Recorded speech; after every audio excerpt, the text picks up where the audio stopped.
Ember. Today's date is July 15th, 2022.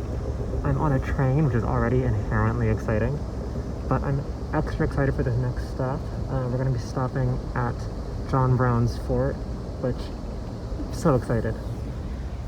Brought my son with me on the train. I'm almost done with this flag, so I'll film a little more when I've got it finished up.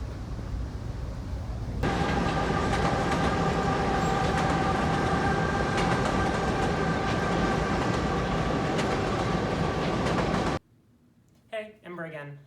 Today is July 17th, 2022, and I've just finished this flag. I'm calling it the Animal Liberation Flag. It's done-ish.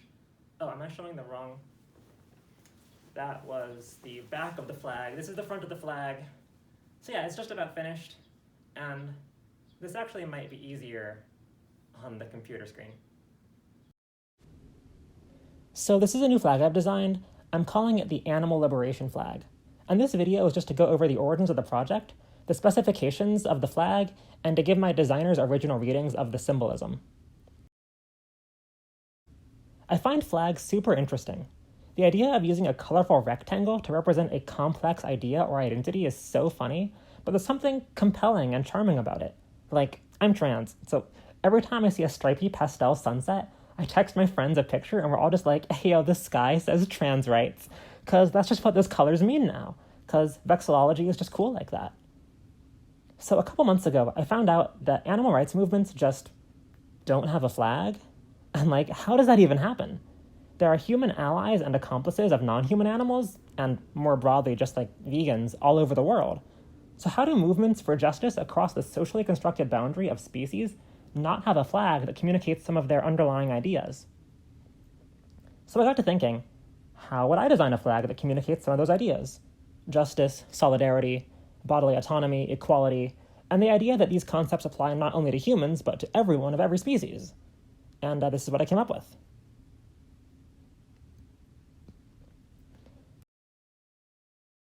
The flag is identical obverse and reverse, and is designed as a rectangle at an aspect ratio of 3:5, but the aspect ratio of the flag is variable, so it can be more squished or more stretched out. The flag is divided evenly into 5 horizontal stripes, and the color pattern top to bottom is white, black, green, black, white. The green is of moderate lightness, so the lightness pattern down the flag is light, dark, medium, dark, light. And the original green color is hexadecimal 009600. The Animal Liberation Flag has 2 designers' readings, a historical reading and an aspirational reading. First is the historical reading. In the historical reading, the white represents oppression and social hierarchy, speciesism and carnism and racism, ableism, transphobia, capitalism, colonialism, homophobia, sexism, and all of the many forms and ideologies of oppression. And of course, they're all mutually constitutive. They form one social order of oppression, so they're in one section of the flag. The black represents solidarity and liberatory struggle, and the green represents animals. So together, the black, white, and green represent solidarity in the face of oppression and liberatory struggle in the face of injustice, as people of all species strive for justice for all animals. So that's the historical reading. Next is the aspirational reading, in which the black and white sections of the flag take on different meanings.